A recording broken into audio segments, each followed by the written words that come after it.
नमस्कार मित्रांनो, तर आपल्या डेली ब्लॉगमध्ये स्वागत आहे। तर मी चालली आहे कॅफेला। तर मला बाईक चालवता येते, त्याच्यामुळे मी बाईकवरच जाते डेली। तर ही माझी बाईक आहे। तर आता स्टार्ट केले तर कॅमेरा पकडायला कोणी नाही, तर मी कॅमेरा ऑफ करून चालली आहे आता कॅफेला। तर माझ्या बाईकच्या टायरमध्ये हवा कमी होती, त्याचे मिस्टर मला काल खूप ओरडले, त्याच्यामुळे आज मी भरून घेते। तो हा भाऊ बोलतो मैडम बहुत ही कम हवा है इसमें, तो मैं भर देता हूँ, पीछे के टायर में बहुत ही ख़तम ही आहे। तर आता पोचली मी चायनीज कॅफेला आपल्या। आणि हा बघा स्वच्छता झालेली आहे, इथं हुकूम आहे आमच्या, साफसफाई वगैरे करतो तो।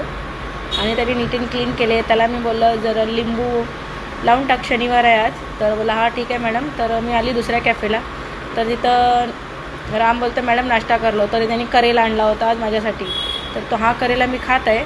तर ज्याला कोणी माझ्यासंग कॉम्पिटिशन करायचं असेल तर हा करेला खाण्यासाठी नक्की विजिट करा। जो पूर्ण करेला माझ्या पहिलं खाईल त्याला मी एक मिसळपाव फ्रीमध्ये देईन। तर कोणाकोणाला करेला खायला आवडेल त्यांनी लवकरात लवकर विजिट करा माझ्या कॅफेला। आणि रेड ब्लॅक, आणि हा कॅफे आहे आपल्या सिट्रिंगच्या बाजूला, युनियन बँकच्या बाजूला आहे। तर हा करेला संपलेला आहे माझ्या कारला, तर लवकरात या लवकर।